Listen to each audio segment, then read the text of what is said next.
6. Courage.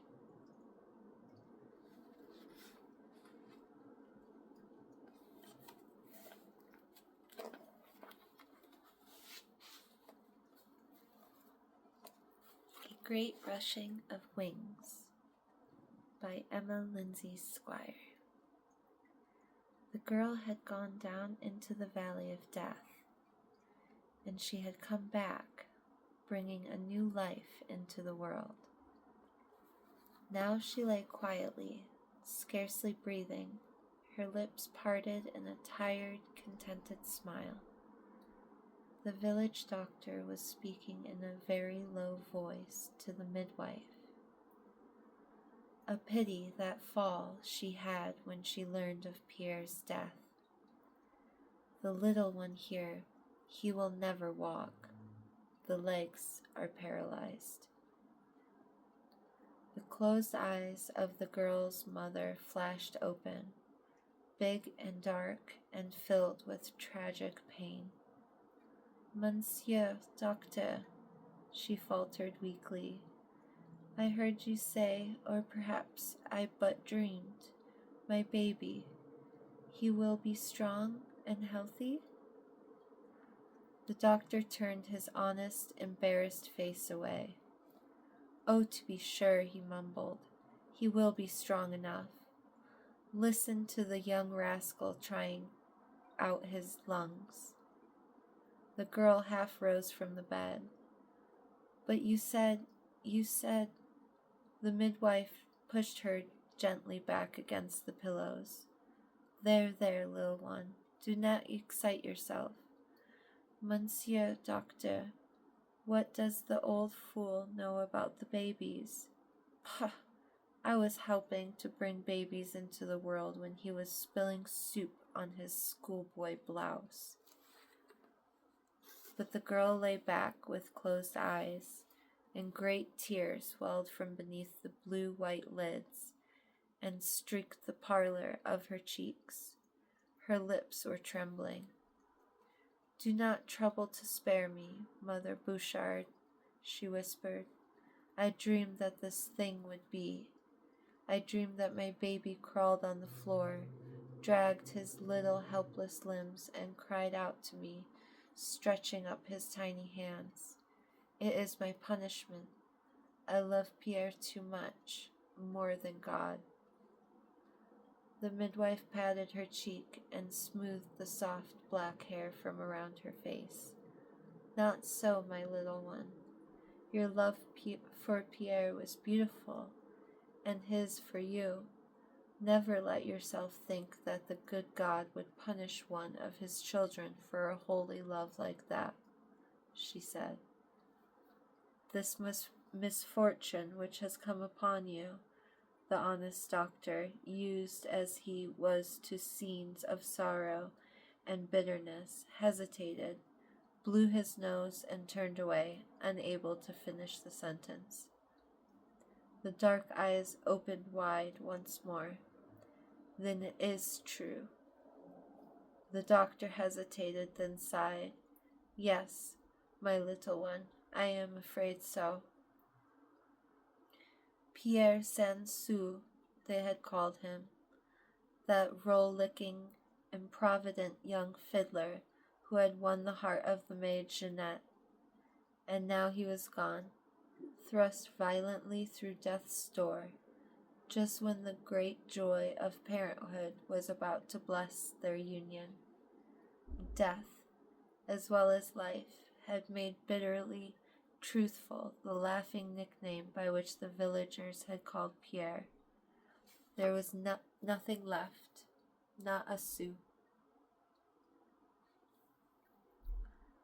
Jeanette, with her eyes bigger and darker than ever, and a stillness of mind that was like the paralysis that chained her baby's limbs, went back to the village inn, back to the work from which Pierre had taken her. Madame Lucon, who had grudgingly given permission for the baby to be kept with Jeanette. After all, she said, shrugging her shoulders, he will not be much in the way, since He has not use of his limbs. The girl's face grew rigid, and her eyelids fluttered like tortured birds. No, she answered, almost in a whisper. He will not be in the way. Day by day, month by month, the girl mother lived with her heart upon the rack, day by day to see the child, dragging his shrunken little limbs, trying to reach the butterflies that danced in the sunshine. Month by month, to watch his baby body grow into a rosy loveliness and helplessness. Every evening at vespers, every morning at matins, did she pray, unceasingly, yet with an inner sense of frugality, for the sin of too much loving to be forgiven her, for the punishment of too much love to be lifted from the innocent life of her child. In the confessional she poured out her sin that she had loved too much, but the cure said very gently, "That is no sin, my daughter. It was a great virtue." Then she did not realize the passionate resentment in her voice. Why is my child punished for a sin which he did not commit? No, which you tell me even I did not commit. The cure sighed, and twisted his fingers a little. It was hard to always tell her that it was God's will, and yet his cloth, his religion, demanded it. My daughter, he hesitated. Dark and strange are the ways of the good God. Perhaps it is the test of your devotion and faith, my child. Perhaps he is waiting to work a miracle. The girl's eyes widened. Pierre Touraine? She gasped. Do you really, then, believe in miracles? Oh, certainly, he answered readily, this time sure of his ground. This history of Holy Church is filled with them. Ah, history, she sighed dejectedly. History is so far off. It is gone.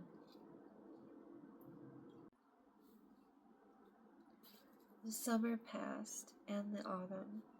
The leaves were blown from the shivering trees. The air was filled with the cold tang of approaching winter. The first snow came, and the children played in it joylessly, shouting inarticulately and rolling it into balls. Jeanette watched from the windows of the inn, watched with heavy dark eyes that were always widely stretched as if with unshed tears. My child, she whispered to herself, will never play like that. Never, never. Then one snowy day in December, at the time when the children were beginning to talk excitedly of what St. Nick would leave in their wooden shoes, a stranger came to the inn, a curious, silent man with deep-set, frantical eyes and an agitated way of moving his hands when he spoke. He wore the smock and the sheepskin coat of a peasant. Jeanette served him, as she served all patrons of the inn, silently, apathetically, with eyes that never wavered from their steadfast look of misery. But when her baby cried, wrapped in swathings of blankets, the man looked up and saw her face, and put out his hand to detain her as she turned away. The little one, madame, is he yours? Yes, monsieur, she said without moving. Is there anything, forgive me if I intrude myself too much, is there anything wrong with the child? I saw your face just now when he cried, and I thought. She bent her head silently. He was born a cripple, monsieur. His little limbs are paralyzed. The man's eyes blazed up suddenly, like a torch flame in a dark vault. He caught her wrist, half drew her down to him. Listen, little one, attend me. You will be thankful for having listened to my words. Listen and believe me. There is a little town near Pierrefitte where miracles are performed in church every eve of Noel, just by touching the crib of the little Jesus that is outside the altar railing. The doors of her heart seemed suddenly to open, to receive a great flood of light and warmth. Monsieur, she gasped, clutching his arm, you do not mock me. Miracles are really performed in that way? The man's eyes gleamed in their deep-set sockets. My child, you see before you who has cured, whose limbs dragged and were useless, even as are the limbs of your little one, and I was healed by touching the manger of the little Jesus, as many others have been healed, and as all will be healed who have the faith to take advantage of the precious moments of divine manifestation. Careless of the frowning glances of Madame Lucon, Jeanette sank down before the stranger, fumbling with her apron. A momentary weakness had sapped her of her strength. She could only stare at the man and whisper with dry, tense lips, Tell me more, monsieur. Tell me everything about it. I will not lack the faith, if only I knew what must be done. The man bent above her and lowered his voice. His strange, restless hands moved continually. Do you know the village of Viedendoncourt? No, monsieur, but I can find it. Almost 80 kilometers from here it lies. The nearest railroad is Pierrefitte. The village of Viedendoncourt lies 3 miles along the road from there, or a mile or 2 across the fields. Yes, monsieur, I can find it. But what of the church, the manger? What of the miracles of the eve of Noel? Come closer, little one. This message is holy. There is a tradition that angels bearing the little Jesus to his mother for birth passed close above the spot, and it must be true. It is true. For every Noel's Eve, just as the chalice is being raised in the midnight mass, there comes a great rushing of wings, and a multitude of unseen singers crying, Kyrie eleison, Kyrie eleison. That is the moment, little one.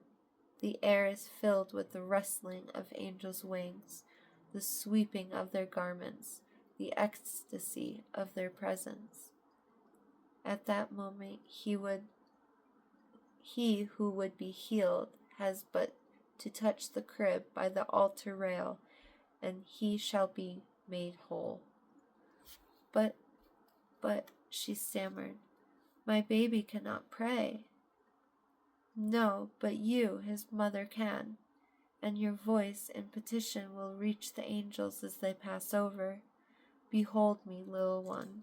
I was cured thus. Look at my limbs. They are strong and sturdy. They were lame, useless, like the babies there.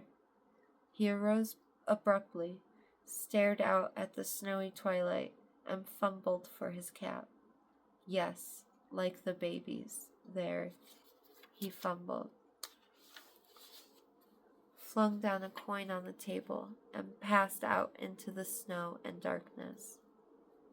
Jeanette sat staring after him as in a dream. Vaguely she heard her baby crying, and the sharp voice of Madame Lucon. Get up, you lazy bones. The brat is crying, and there are dirty dishes upon the table. Do I pay you for idle chatter with strange men? Get up, you good-for-nothing. Still, as one in a trance, Jeanette pulled herself up to her feet. Then she turned pale, transfigured face upon her mistress. Madame, she said jerkingly. That man just now, he just told me a wonderful thing. There are miracles still. There is a little church where I must go on Noel's Eve, carrying my baby to be healed. Madame Leconte laughed shortly. Miracles, my girl, are for priests and saints. You are neither. Clear off the dishes and stop that baby's crying. But Jeanette stood her ground, her eyes burning with a fixed, intense light. Madame, he spoke the truth. I feel it here in my heart, and I must reach that place by Noel's Eve. She started suddenly. Why, that is only in 5 days. May I have my wages, Madame Leconte, so that I may leave by tomorrow's train? Your wages, said the other woman deliberately, are not due for this month until after Noel. If I give them to you now, you will be off on this wild goose chase, and I will be out a servant for the holidays too. No, Jeanette, don't be a fool. Your baby is what God intended him to be, a hopeless cripple. A great cry surged up from the heart and lips of the girl. A hot flash burned in her balanced cheeks. She seemed suddenly to increase in stature and dignity. No, she cried, no. It has to be, as Pierre Touraine said, a test of patience, of waiting, of faith. The stranger was a messenger of the good God to tell me that a miracle was about to make my little one whole. I will go. I will go. Do you hear me? If not by train, then I will walk. I shall carry my baby in my arms, and no harm will come to us. The good God and his angels will protect us. She caught up her baby from the hearth, wrapped him closely with the blankets on which he had been lying, then snatched her thin, ragged shawl from behind the door, flung it about her head and shoulders. Stop, you little idiot, cried Madame Leconte sharply, but the door of the inn opened and slammed shut, blowing in a flurry of snow, shutting out the girl Jeanette with her burden of helplessness and faith.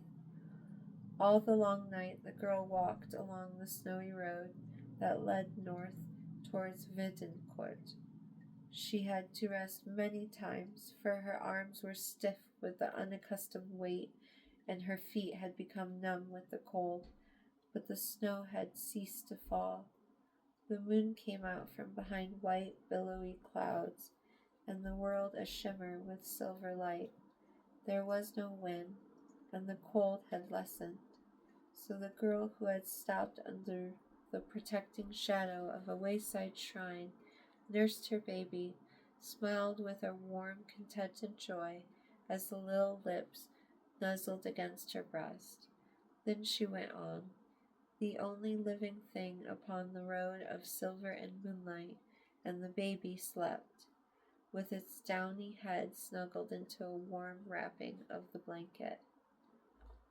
When the first grayness of dawn was upon sleeping world, the girl realized suddenly that she was very tired. She had no way of knowing how many kilometers she had come, for her knowledge of the world was bounded by the village of Beaucure, where she had lived all her life. When she saw a farmhouse with smoke creeping up into the grayness of the sky, she knocked at the door and astonished the peasant and his wife, who were just ready to commence the early morning chores.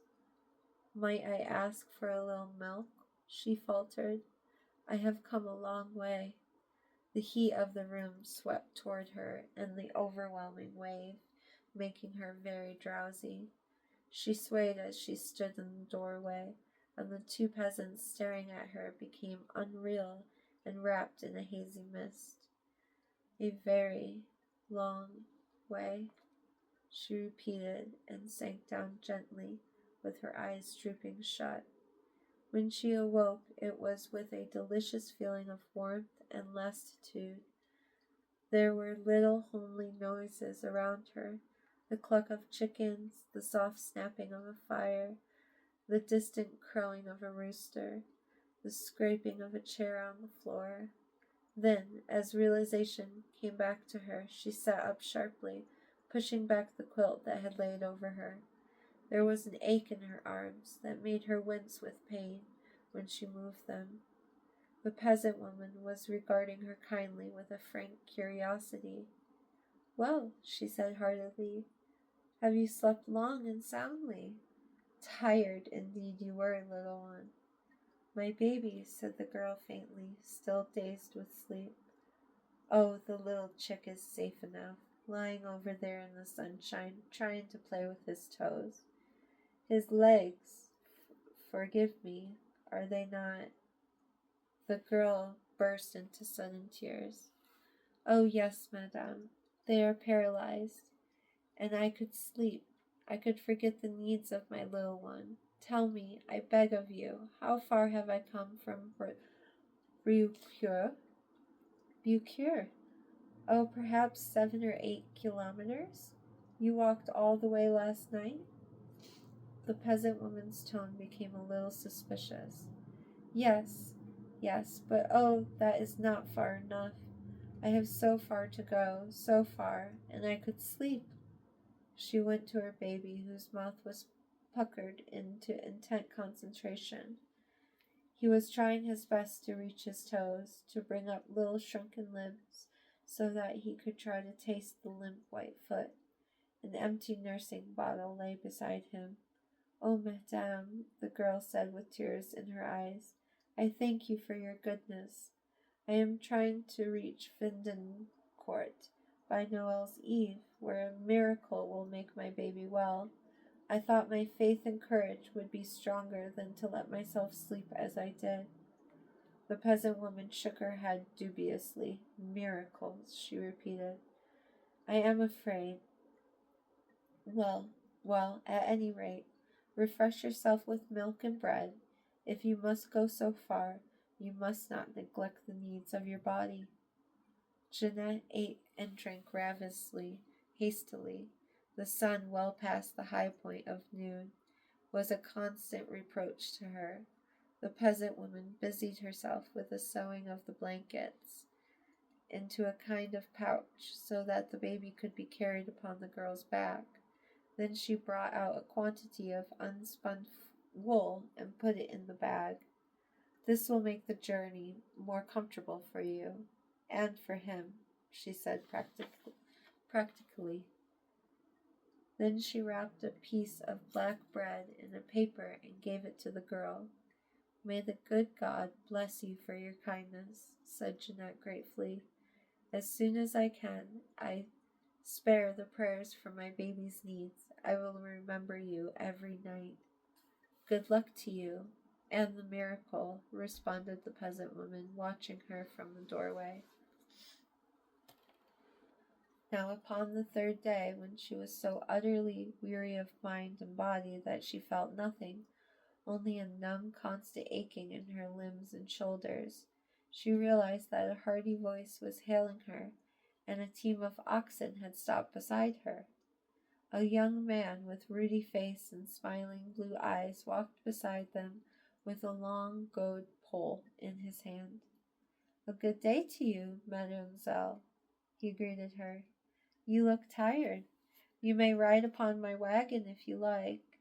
She turned pale, set her face upon him, and he was conscious with a shock of surprise that she stared through him as if he had been a window. "Thank you," she said in a dull, heavy voice. "I am a little tired. I will be glad to ride if you are going towards Vindencourt." "Vindencourt?" He puckered his lips in a whistle. "You are going as far as that, mademoiselle?" He had just realized that the bundle on her back, which made her droop forward so tiredly, was a baby. "Yes, I must get there by Noel's Eve. I must be there." He helped her up on the rough wagon and its lay of hay. He packed it up closely around her so that she should not be cold. Well, he said, touching the oxen with his goad and walking beside the wagon, you are still a long way from Vindencourt, almost 30 kilometers. I am not going that far myself. I turn off at Lyon. You must be there by the eve of Noel, you say? Yes, monsieur, she answered dully, yet with unshakably finality. I must be there. He walked beside her in silence, and the girl was silent too. Presently her feet began to ache terribly, and she lowered the sleeping baby for a moment to rub them. The leaning down made her weak with dizziness. She toppled forward into the hay. Quickly the young man sprang up beside her, lifted her up, and laid her gently back into the hay. She had been struggling up to a sitting posture. No, no, monsieur, she gasped. I dare not lie down. I must not sleep. I have so far to go. Then, for the first time, he realized the tragic intensity in her dark eyes, the blue circles under them, and the wan, pinched cheeks. He took the baby very quietly from her arms, and she began to cry jerkingly in spite of her efforts at self-control, as she tensed her muscles, relaxed, and ached. There, he said soothingly, as if she had been a child. You are tired and hungry too, without a doubt. Here. He opened a leather sack and took out bread, cold cabbage, and cheese. She ate slowly, despite the terrible hunger that was consuming her, and he watched her with distrust in his honest blue eyes. Presently she sighed and sat back and smiled wanly at him. He smiled too, with a great breath of relief. There now, you feel better, I wager, he cried, much pleased that his efforts at caring for her had been so successful. You are, he hesitated, unwilling to appear too curious. You are going to visit relatives? Or perhaps to join your husband? I have no husband, she replied simply. Oh, he stammered, making pretense of striking at the oxen. No, monsieur, I go to the church at Vindencourt, where at midnight on Noel's Eve a miracle will be performed that will make my baby well. See, monsieur, this is my only reason for the journey. She unfolded the blankets for the misret instant, disclosing the white, shrunken limbs. She picked one up tenderly, and it fell from her fingers, lifeless, inanimate. Then she wrapped the blankets once more around the sleeping child. Through the long, sunlit winter day, the girl rode in the wagon, and the young man walked or sat for a few moments beside her, dangling his legs and smoking a pipe. When noon came, he insisted on a halt at a village inn, and made her join him in a hot and hearty meal. Then they went on, and already there was a little color in the girl's pale cheeks, and once or twice she smiled wanly at his discussions of people he knew and of happenings at the fair.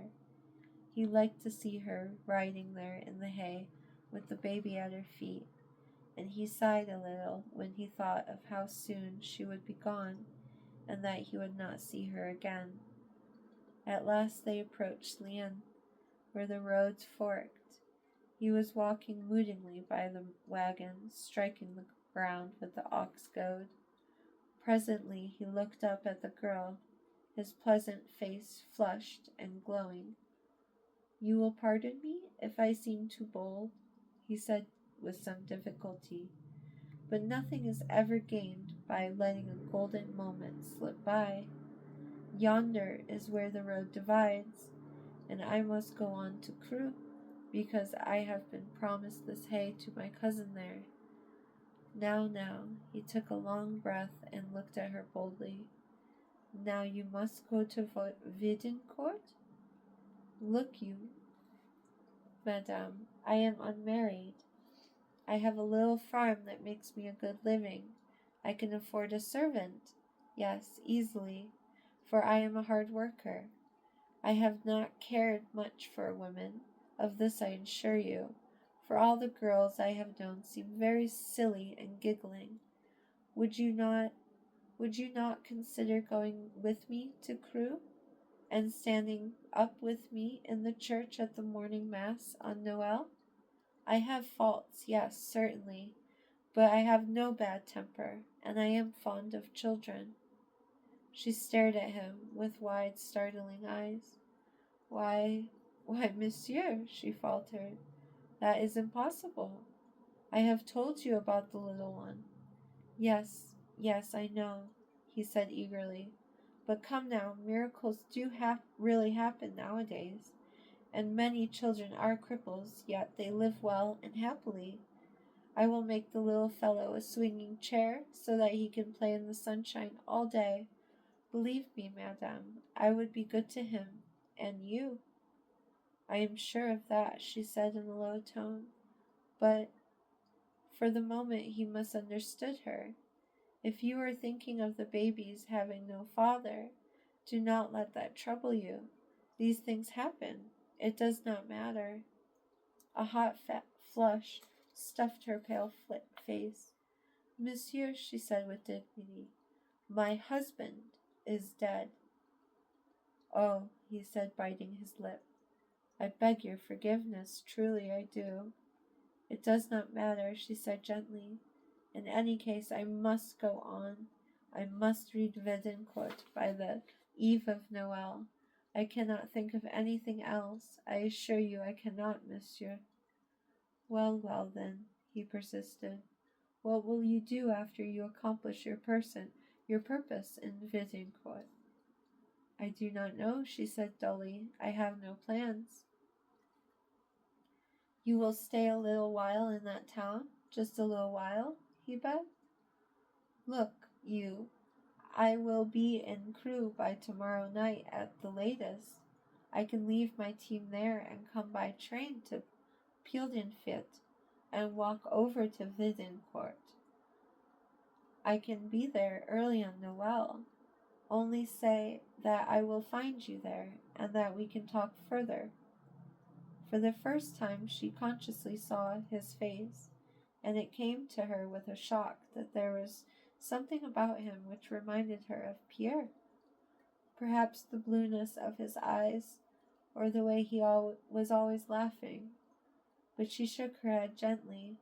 Monsieur, you are very good, but I can promise nothing. All my mind, all my heart, is set steadfastly on the single purpose of making my baby well.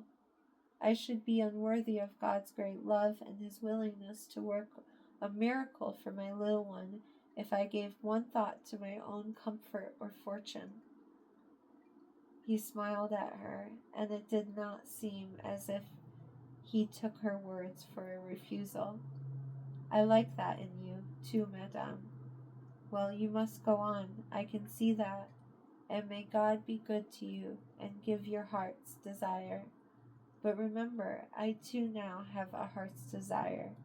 I shall be in Vadencourt on Noel, and shall seek you at the church, or at the cure's home. They had come to the forking of the road. He regretfully helped her to the alight and put the baby in her arms. Goodbye, he shouted back at her. Remember, I will be there on Noel morning. She stood looking after him for a moment, and a little sigh escaped her lips. Her back already felt the strain of its burden. It had been nice to ride in the hay, with the baby playing at her feet, but after an instant's pause she turned, set her face northward, and went forward on her long journey. Far into the night she walked without stopping, except for the briefest moments. The coldness came bitter, and well nigh unendurable. She began to stamp her feet as she walked, to swing her arms, but gradually the dreadful need of sleep came upon her, insidious, overpowering. She walked with sagging, uncertain steps, forced on only by the inner strength of her resolution. Suddenly there came an involuntary slumping of her body. She sank down listlessly in the snow. The baby cried sharply, and she stirred drowsily. I must not sleep, she heard herself saying. She struggled to her feet and saw through the dim darkness a stable ahead of her. She staggered to the door, thrust it open, and fell exhausted upon the hay. Next morning she wrapped the baby warmly in the blankets, swung it up on her back, and pushed the stable door open, and shivered as the icy coldness swept in upon her.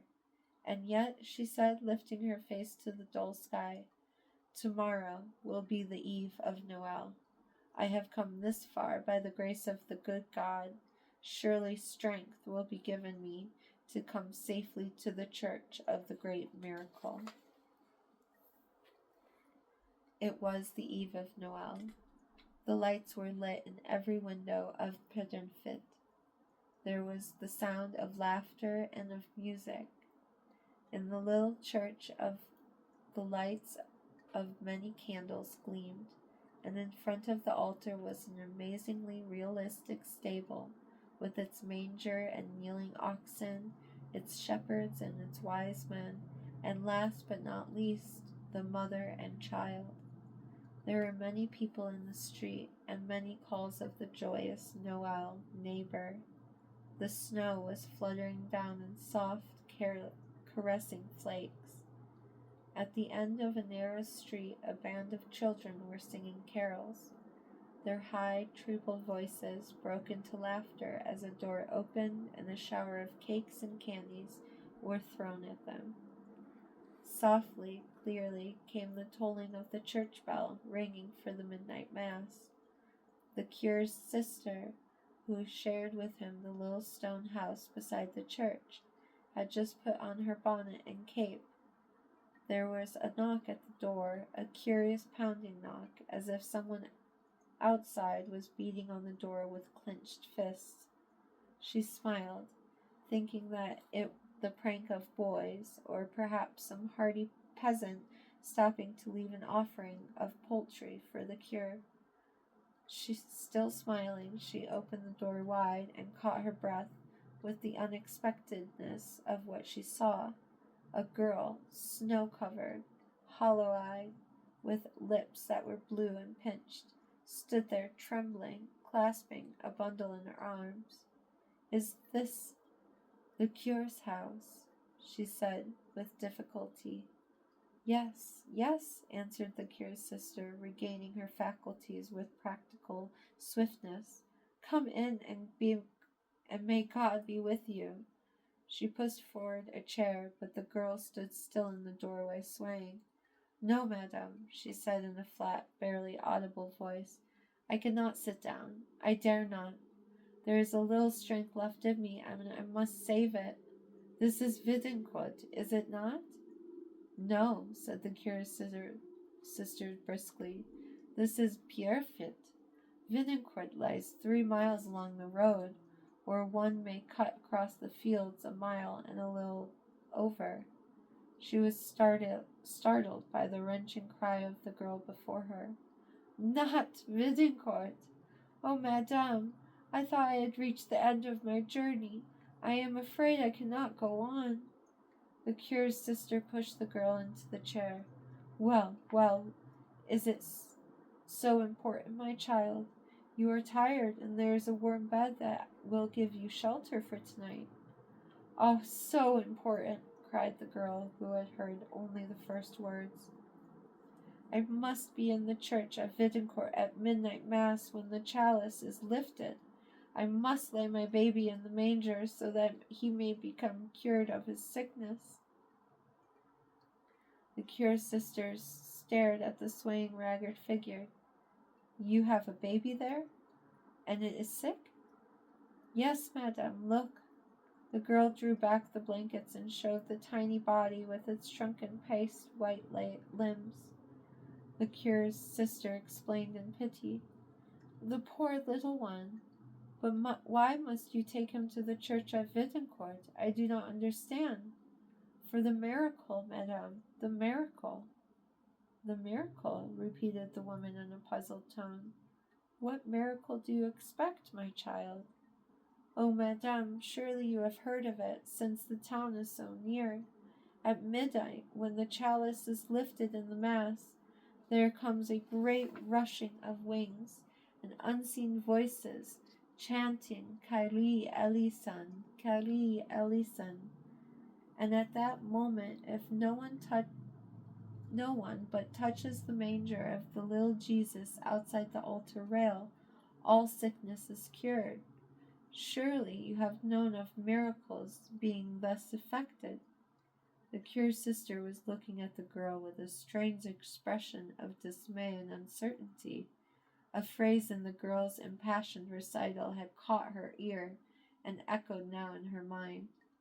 Oh, my poor child, she explained at last, you must not go. You must wait until my brother, the curate, comes back from midnight mass. He will tell you. But the girl had risen wildly to her feet. The midnight mass, she cried sharply. It has begun.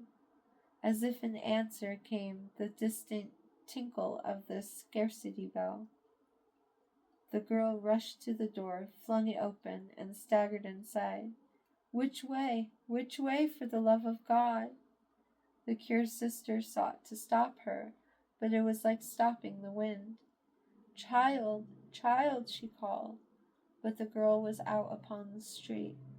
Which way, madame? The field you spoke of. Helplessly, the cure's sister pointed.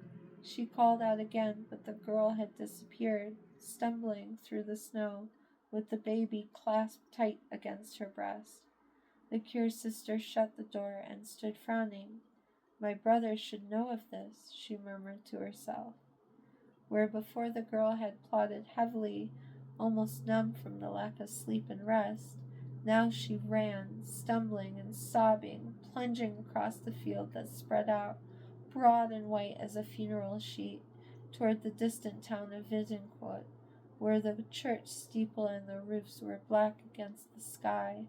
The snow had ceased to fall, but the girl did not know.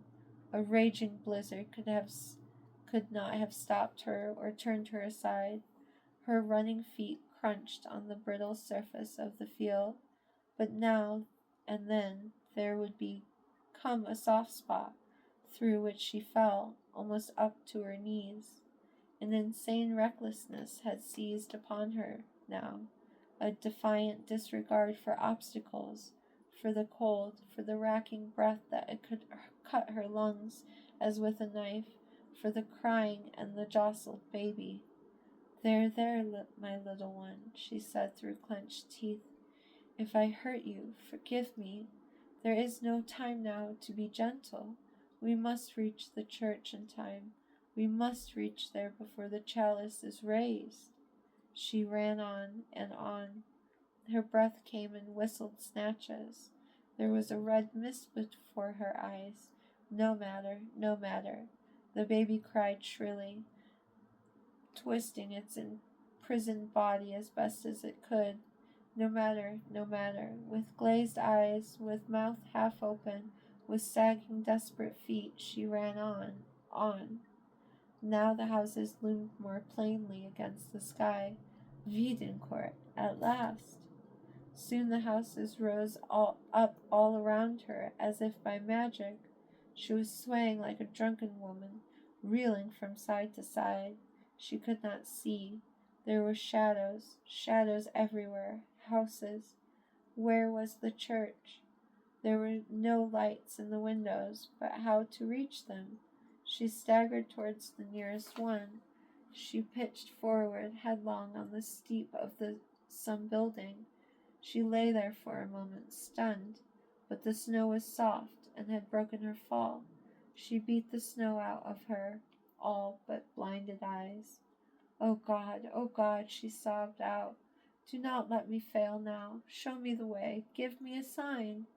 And then, from within the place, there came a great rushing of wings. The girl heard, and suddenly the blood thrilling throughout her body as in a trance, she rose up from the snowy step. From far away, unseen voices were singing, swelling out in a great chant of triumph. Que lui, Christi eleison. Her eyes were shining as if with inner fire. She held forth the babe on her outstretched hands as a priest lifts up an offering to the Most High. God is good, she whispered in ecstasy, and pushed open the door. And you let her go out on a fool's chase like that? The curé stormed at his sister. You did not tell her? How could I? She defended herself. I thought it best for you to tell her. Besides, she rushed away before I could say a word. Damnation! Swore the cure. Oh yes, I know I will have to confess it, he snapped at his sister's shocked face. But it was really too much. That madman with the tales of miracles, see what harms he may have done. Ever since he was studying for that priesthood, and the church caved in upon him, he has become obsessed with rustling of wings, and his sickness miraculously cured. Harmless, they call him, and let him roam at will. But this is a case which proves how wrong the authorities are. His mania takes the form of believing himself cured of the exact thing which he sees at the time: fever, the pox, lameness, and now paralysis. Have I not had my troubles telling the poor misguided souls that his tales are nothing but a madman's dreams? And this poor girl, good God, she may have perished in the snow. Without further words, he jammed on his broad-brimmed hat and his thickest cape, and lighting a lantern, set out across the snowy fields. When the curé reached the village of Vindencourt, breathless and panting from his forced pace through the snow, the mass was long since over. The church was emptied, the windows were dark. He searched the recesses of the small church carefully. He found no one. As he came out, pausing hesitant, not knowing where to look, a peasant in sheepskin coat and fur cap came stumbling awkwardly towards him. Monsieur le Curé, he gasped out, would it please your holiness to come with me? Perhaps I am drunk or dreaming. He turned about the corner of the church to where a stone building loomed against the holy edifice, the two standing back to back. He ran around to the front and hesitated upon the step. In there, he whispered, pointing at the door. The priest pushed open the heavy door and stood with upraised lantern. Perhaps he too was dreaming, but it seemed to him that a great radiance flooded the stable, surely a greater radiance than the lantern hanging over the manger, or the one held in his hands that could give a great golden light that glowed softly and warmly just above the manger, where upon a bed of fragrant hay a little boy lay gurgling and laughing up at the light and stretching out his hands, catching at play with the tiny feet that were kicking in the air, pounding against the blankets, burrowing into the hay. At the foot of the manger sat a woman, a girl. Her eyes were closed, and she slept deeply with a smile like the glory of heaven upon her tired, contented lips. The golden light seemed to surround her in an aura of golden fire, and near her the cattle drowsed, munching contentedly at the hay. Monsieur le Curé, whispered the peasant to the transfixed priest, can it be the mother and the child who have been honored by my humble stable on this night of Noel? See, your holiness, I left a lantern burning there above the manger because of a sickly calf which I wished to look at after mass. And when I came back, the pigeons were flying about, aroused by the light. I heard the rushing of their wings, and when I came in, these two were here. Is it a miracle, Father? The voice of the priest was hoarse and trembling. "A miracle indeed, my son, a blessed miracle of faith." The light had died away. Only the dimness of the lanterns pierced the fragrant gloom. The curé went softly toward the sleeping woman and the laughing baby who was sucking at its rosy, wriggling toes. "Blessed are the pure in heart," he whispered, "for they shall see God." Then he stood still, startled, thrilled to the heart by a distant sound, a great rushing of wings. He held the lantern high. No pigeons were flying. They sat quietly upon the rafters of the stable.